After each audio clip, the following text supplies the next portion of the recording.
My mom said I should marry rich. I became rich instead. They say mothers know best. Mine knew exactly what she wanted for me: a wealthy husband, a comfortable life funded by someone else's success, a future built on looks and luck instead of skill and ambition.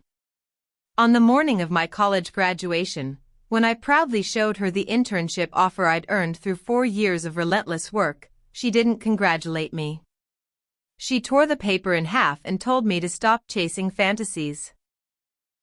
Find a wealthy man and secure your future, she said in front of my entire family, comparing me to cousins who'd married money instead of making it. But here's what she didn't know: while she was busy planning my romantic future, I was quietly building my professional one.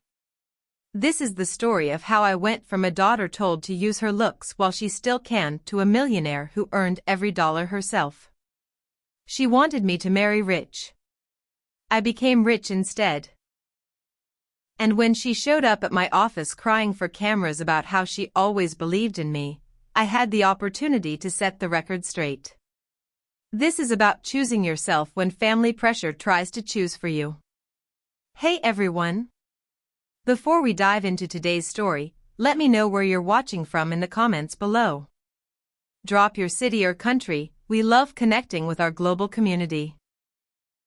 If you're enjoying our content, please hit that subscribe button, smash the like button, and don't forget to click the notification bell so you never miss our amazing stories. Share this with friends who are chasing their own dreams. Now, let's get into Talia's incredible journey. I'm standing in the living room on the morning of my college graduation, wearing my cap and gown, my hands shaking with excitement as I hold the internship offer letter I received yesterday. For years of late nights, impossible exams, endless projects, and it all led to this.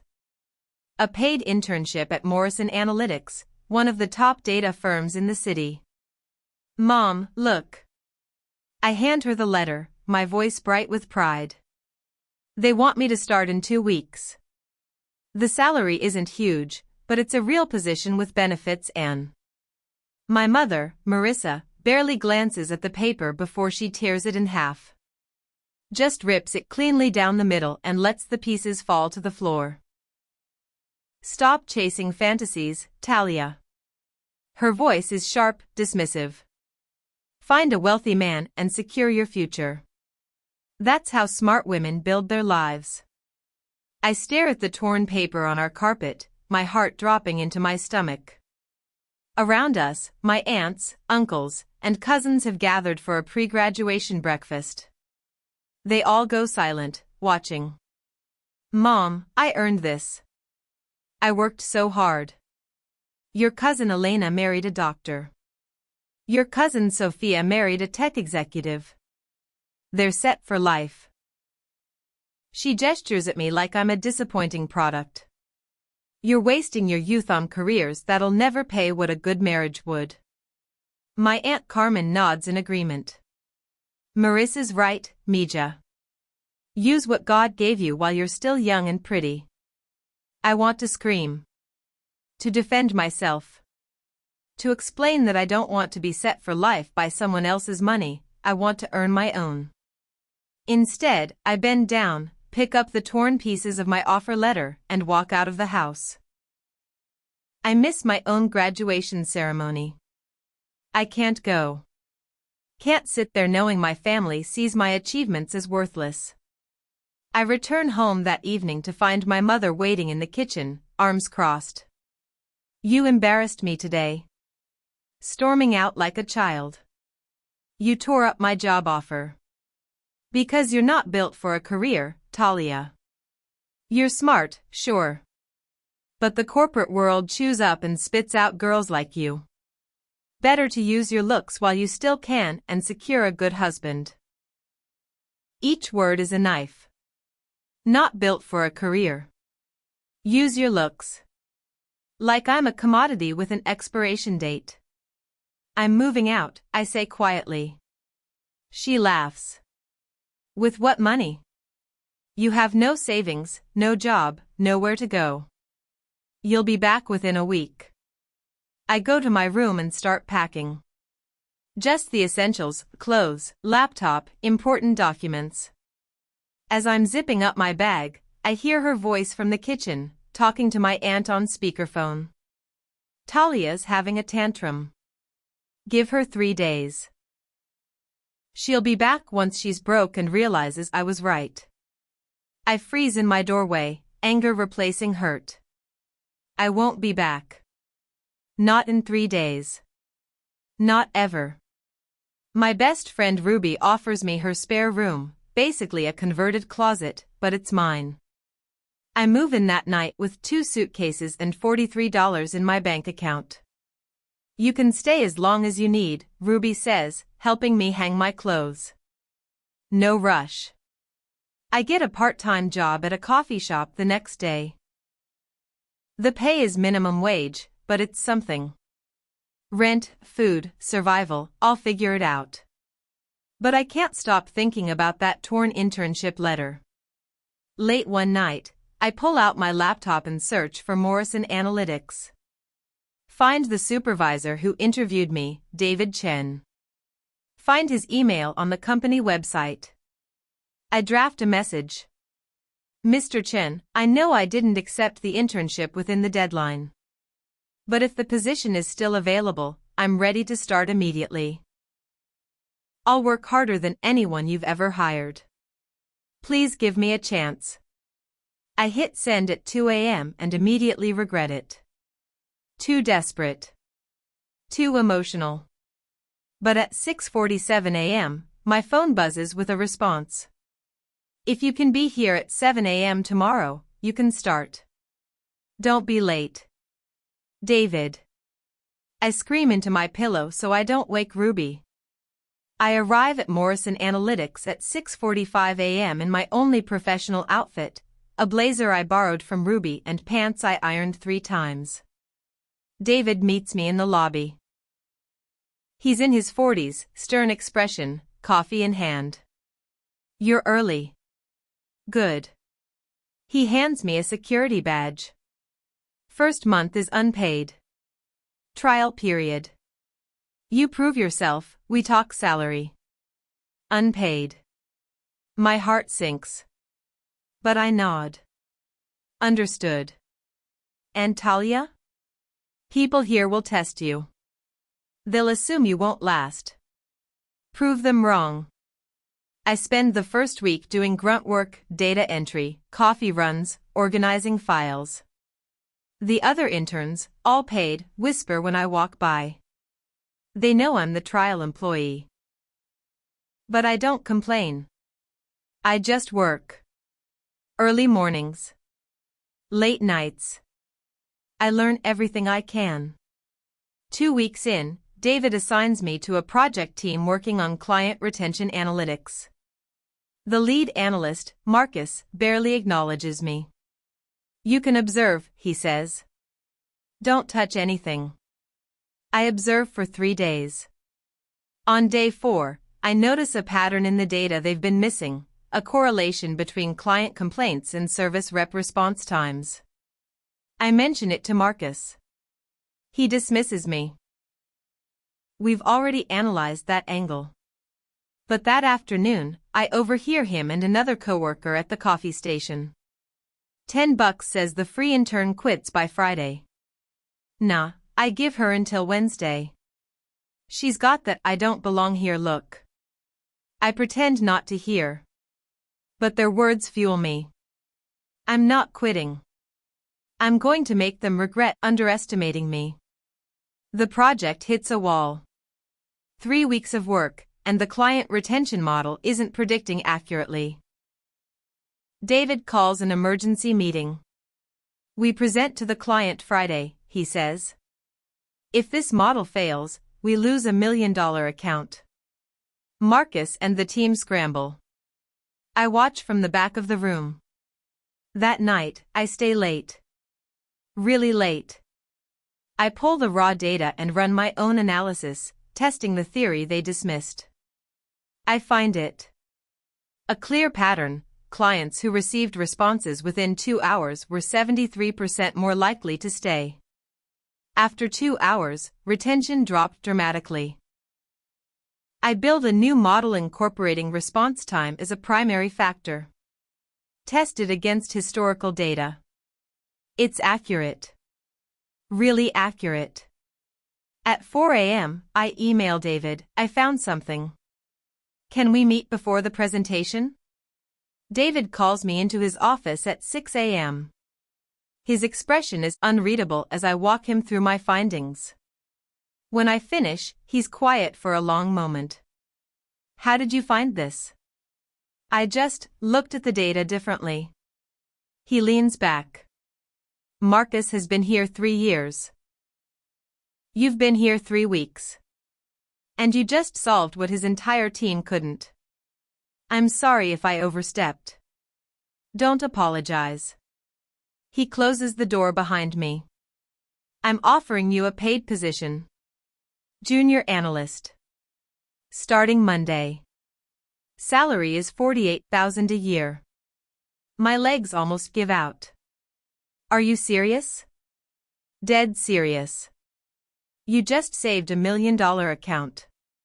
That's worth paying for. I break down right there in his office. Cry tears of relief and exhaustion and vindication. When I finally compose myself, I check my phone. A notification from Instagram. My mother posted a photo of my cousin's engagement party with the caption, "So proud." Another daughter married well. Talia will find her path soon too, Redheart. The irony isn't lost on me. I call my mother that evening, ready to share my news. She answers on the first ring. Talia. Finally. I was starting to worry you'd starved. Mom, I got a job. A real, paid position at. A job is temporary, Talia. A rich husband is forever. She sighs dramatically. Which is why I arranged a meeting for you this Saturday. Roberto Salinas, very successful real estate developer, handsome, looking to settle down. His mother and I go way back. My blood runs cold. You did what? You'll thank me later. Wear something attractive. And please, fix your hair. I'm not going. Don't be ridiculous. This is an opportunity. I said no. I have a career now. I'm building something for myself. A career. She laughs bitterly. You think sitting in some office makes you successful? Men like Roberto don't wait forever. You're already 22. In 5 years, you'll be. I hang up. My hands shake with rage. Ruby finds me on the couch, staring at my phone. You okay? My mom arranged a date with some rich guy without asking me. Are you going? Absolutely not. My mother calls 17 times over the next 2 days. I don't answer. Finally, she leaves a voicemail. Talia, you are throwing away your only value. Your looks will fade. Your charm will fade. But a good marriage? That lasts forever. Roberto's family is insulted by your silence. I've never been more disappointed in you. I delete it and block her number. At work, David pulls me into a major project, analyzing expansion opportunities for our biggest client. It's high-stakes, high-visibility work usually reserved for senior analysts. I throw myself into it completely. No distractions. No drama. Just data and determination. The project is a massive success.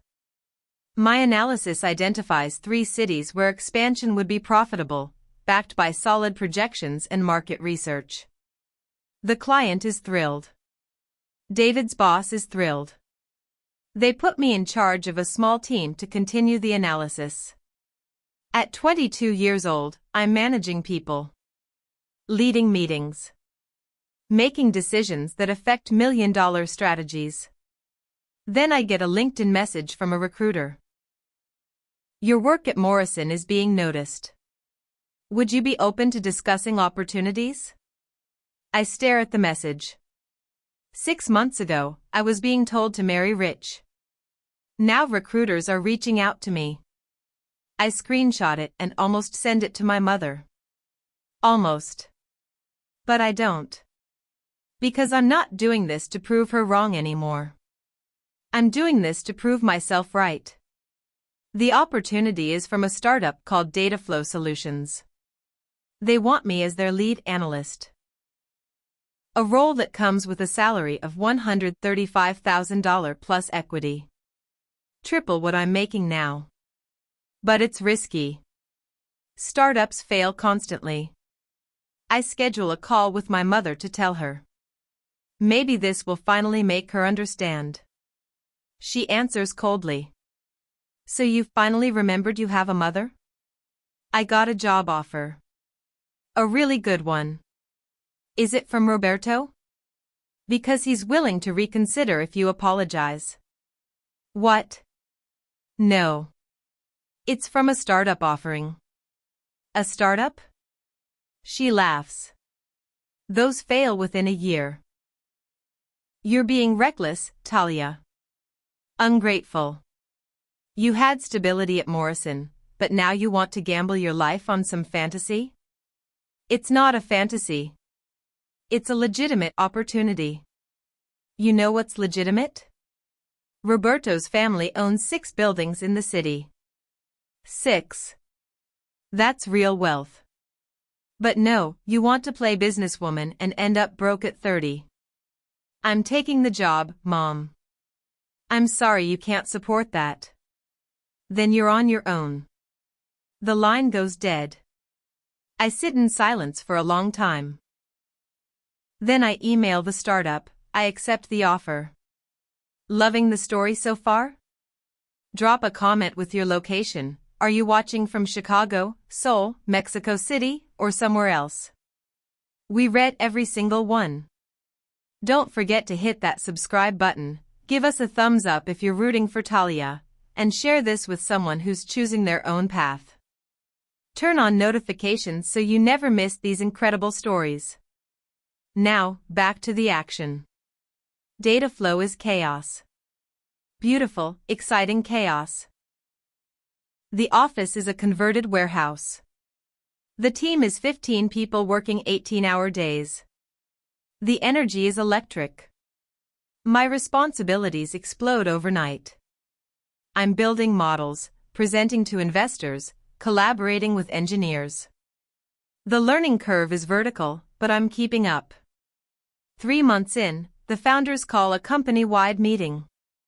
We're launching a new product, CEO Amanda Lin announces.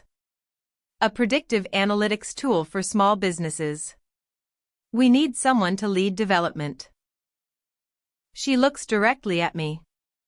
Talia, you interested? Everyone turns to stare at me. I nod, trying to keep my voice steady. Yes. Absolutely. Good. You have 6 months to build it. After the meeting, Amanda pulls me aside. We're offering you equity. 5% of the company. If this product succeeds, you're going to be very comfortable. 5%. Of a startup valued at $8 million. I do the math in my head. Even if we don't grow, my shares are worth $400,000. I sign the paperwork that afternoon. I pour everything into the product. Early mornings at the gym for clarity, then straight to the office until midnight. Ruby barely sees me anymore. The product, which we name InsightFlow, is my baby. Designed for small business owners who can't afford expensive analytics tools. When I present the beta version to the team, Amanda smiles. This is going to change everything. We launch InsightFlow on a Tuesday morning. Within 6 hours, we have 1,000 signups. By Thursday, 10,000. By Sunday, the number hits 50,000. And then, on a random Wednesday afternoon 3 weeks after launch, there's a knock on my apartment door. I open it to find my mother standing there, arms crossed, face stern. We need to talk. I don't invite her in. We stand in the doorway, the tension so thick I can feel it pressing against my chest. Ruby is at work, so it's just us. Me and the woman who raised me, who loved me in her own broken way, who now sees me as a disappointment instead of a daughter. How did you get my address? My voice is calm, but my hands are shaking. Ruby's mother told me after I called crying about how worried I was. She looks past me into the apartment, her nose wrinkling slightly at the modest space. You're living in this tiny place, sleeping on a futon, eating ramen for dinner when you could be in a mansion with Roberto. Silk sheets. Chef-prepared meals. A life of comfort. I'm here by choice, Mom. I like my futon. I like my independence. Choice. She scoffs, her voice dripping with condescension. You call this a choice? Working yourself to exhaustion for some startup that could collapse tomorrow? That's not choice, Talia. That's stubbornness. That's pride. I call it building something I can be proud of. Proud? She steps closer, lowering her voice like she's sharing a secret. You know what I'm proud of? Elena's wedding photos in her million-dollar home. Sophia's husband buying her a new car just because. That's something real. That's security. What do you have? Equity that's worthless until you sell it? The equity is worth something. The company is valued at. She waves her hand dismissively, cutting me off. Paper wealth. Promises. Dreams. I'm talking about real assets. Real security. Roberto has moved on, yes, but his cousin Felipe, incredibly successful import-export business, is very interested in meeting you. He saw your photo and asked about you specifically. My stomach turns. You showed him my photo? Without asking me? I'm your mother. I don't need permission to look out for your future. Her voice hardens. Felipe is coming to dinner this Saturday at your Aunt Carmen's house. 7 p.m. Wear something attractive, that blue dress I bought you for graduation. And please, for the love of God, fix your hair. You look like you've been sleeping in your car. I'm not going, Mom. Don't be ridiculous. This is an opportunity most girls would kill for. I said no. I'm not interested in Felipe. Or Roberto. Or any wealthy man you want to parade me in front of like I'm livestock at an auction. Her face flushes red. How dare you speak to me like that? After everything I've sacrificed for you? The tutors, the private school, the college tuition. That you held over my head every time I disagreed with you? That sacrifice you used to guilt me into obedience? I'm trying to protect you from yourself. You're being stubborn and foolish, just like your father was before she stops herself, but the damage is done. Before he what, Mom? Left because you tried to control every aspect of his life too? Tears form in her eyes, but her voice stays still. If you walk away from this opportunity with Felipe, if you embarrass me in front of the family again by refusing to show up Saturday, then don't come back to this family. I'm done enabling your delusions of independence. You're either with us or against us. I meet her eyes directly. Then I guess we're done. Because I'm choosing me over your version of my life. Fine. But when this all falls apart, when your startup fails and you're broke and alone at 30, don't come crying to me. The door will be closed. I'll take that risk. You're making the biggest mistake of your life. No, Mom. The biggest mistake would be living the life you want instead of the one I'm building. I close the door gently but firmly. Lock it. Stand there with my back against the wood, listening to her footsteps retreat down the hallway. Only when I hear the building's front door slam do I let myself slide down to the floor and cry. Not from sadness. From relief. From the weight of expectations finally lifting off my shoulders. My phone starts blowing up immediately. Texts from aunts, uncles, cousins I barely talk to, all with variations of the same message. How could you disrespect your mother like this? You're being ungrateful. Family is everything, Talia. You'll regret this when you're old and alone.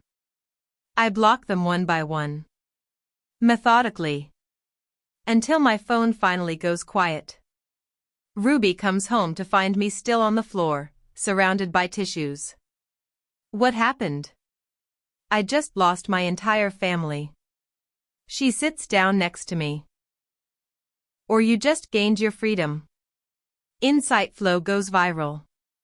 Tech blogs feature it. Influencers recommend it. Small business owners rave about its simplicity and effectiveness. Within 2 months, we have 500,000 users. Investors start calling. Big investors. The kind with $100 million funds. Amanda calls another company meeting. We've received a $40 million valuation offer from Quantum Ventures. They want to invest in our Series A. The room erupts in cheers. I sit there, doing math in my head. 5% of 40 million is 2 million. My equity is worth $2 million. I'm 23 years old and a millionaire. On paper, anyway. That night, I check my email. There's a message from my mother with the subject line, "I'm disappointed in you." I hover over the delete button. But curiosity wins. The email is long, rambling, full of accusations. You've turned your back on family for a job that could disappear tomorrow. You're selfish. You're ungrateful. You think you're better than us now.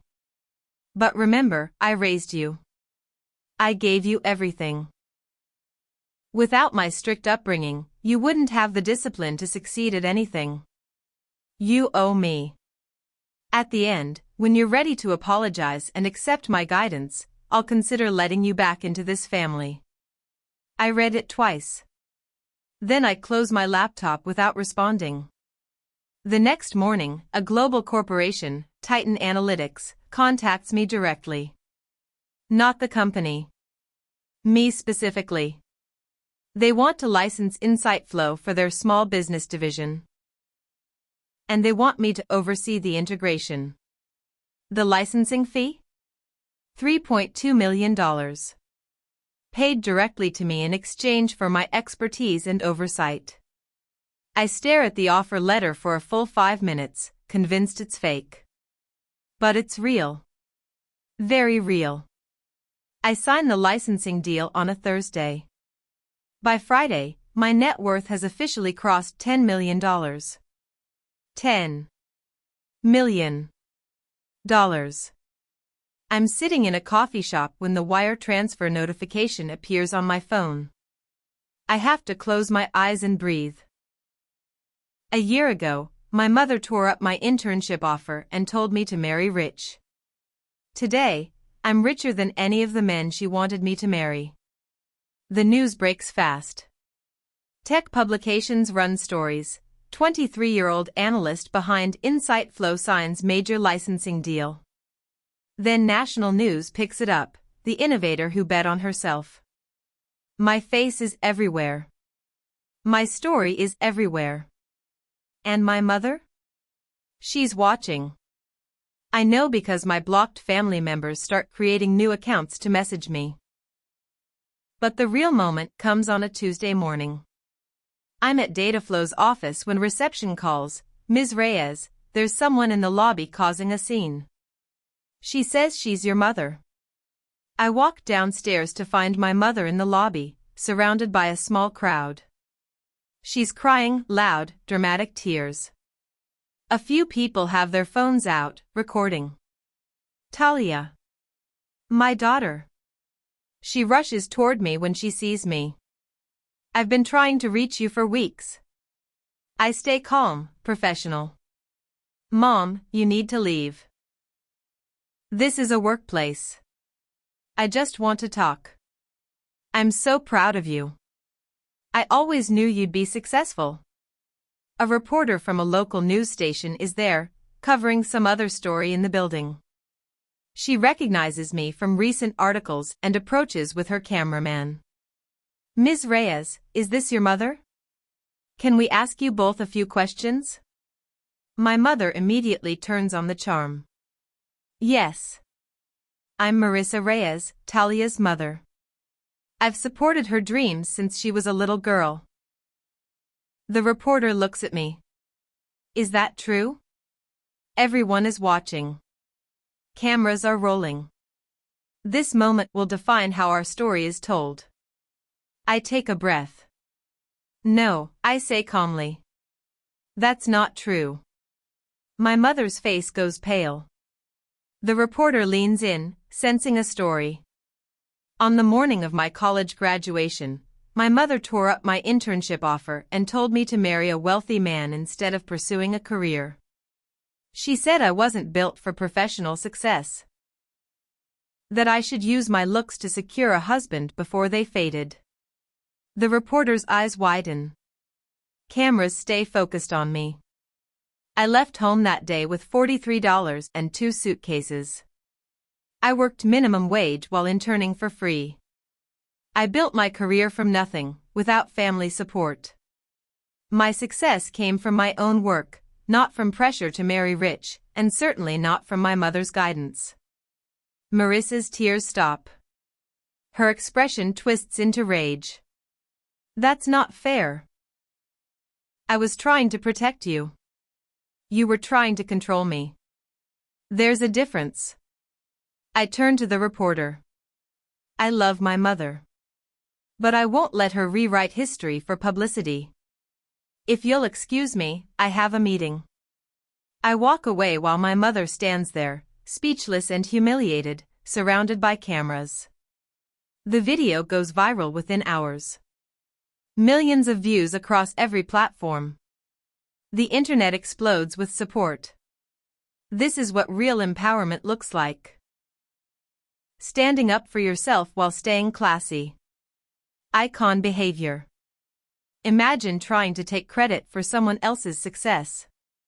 My mother disappears from social media completely. Her accounts go dark. I feel lighter. Like I've been carrying her expectations for so long that I forgot what it felt like to stand without their weight. Amanda calls me into her office. That was incredibly brave. Are you okay? I'm okay. Better than okay, actually. Good.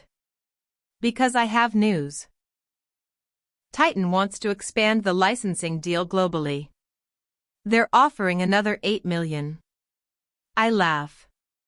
Not from happiness, exactly. From disbelief that this is my life now. 3 weeks after the viral video, I receive a handwritten letter at my office. No return address, but I recognize the handwriting immediately. My mother's. I almost throw it away. But something makes me open it. Talia. I've spent weeks trying to write this letter. Nothing I say will undo the damage I've caused or erase the years of controlling your life instead of supporting it. I was wrong. About everything. About what you needed, about what success looks like, about what you're capable of. I pushed you toward marriage because I was scared.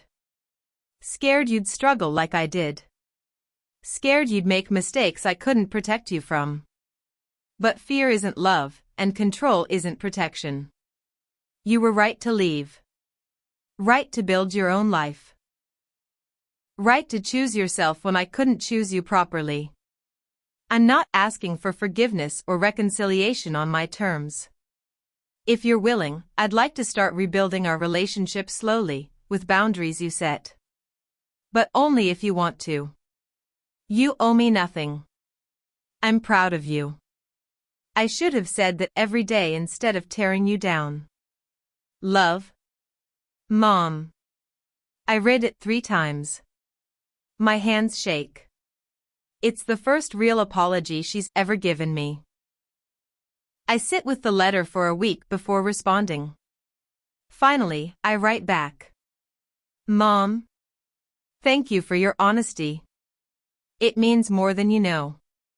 I'm open to rebuilding our relationship, but you're right, it needs to be slow and with clear boundaries.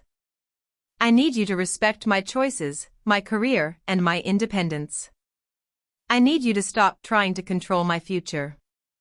If you can do that, we can start over. Slowly. Love, Talia. I mail it and feel a weight lift. 2 days later, she calls. I let it go to voicemail. She leaves a message. Hi, Talia. I got your letter. I understand. I'll respect your boundaries. Thank you for giving me a chance. I love you. Her voice is different. Humbler. Genuine. Maybe people can change. Maybe not completely. But maybe enough. The Dataflow founders call me into a meeting with the entire leadership team. Talia, you've been instrumental in our growth, Amanda begins. InsightFlow is now responsible for 60% of our revenue. Your vision changed this company. Thank you, but it was a team.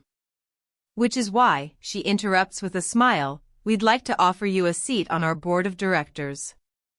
I freeze. The board? Full voting member. Quarterly meetings. Strategic oversight. You've earned it. A board seat. At 23. The kind of position my mother once said only rich people get. I sign the paperwork the next day. 6 months later, I'm preparing for my first major keynote speech. At the Global Innovation Conference in New York City. 5,000 attendees. Live streamed worldwide.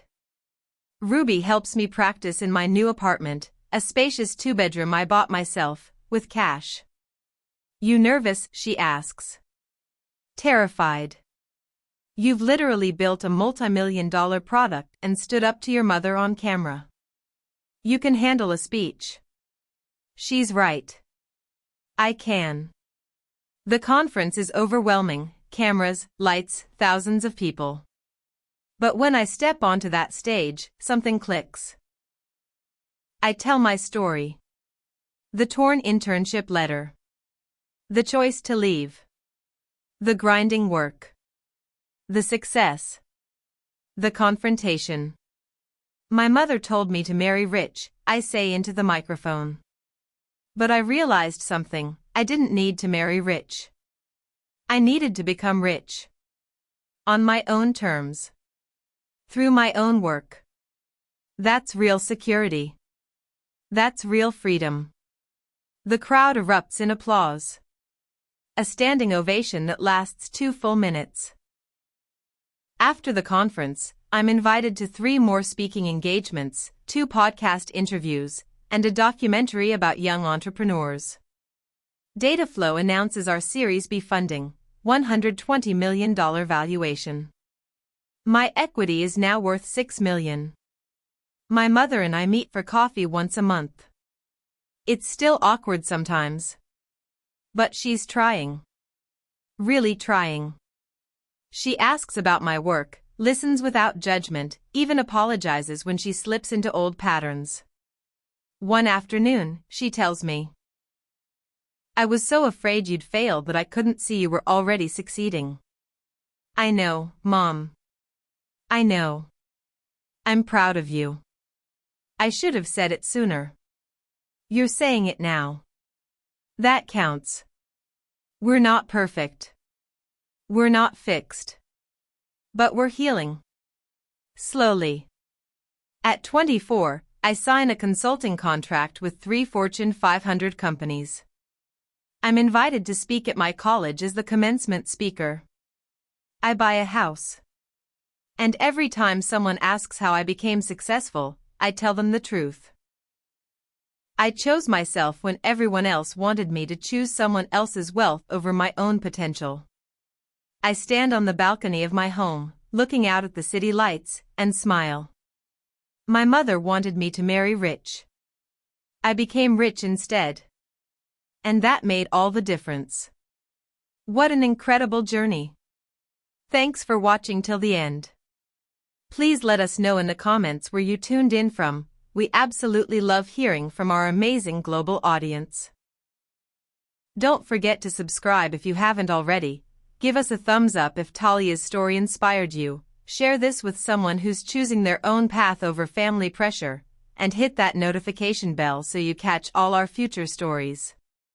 Remember, the people who try to choose your future don't get to claim credit for your success. Keep building. Keep choosing yourself. Keep proving that you don't need anyone's wealth when you can create your own. See you in the next one.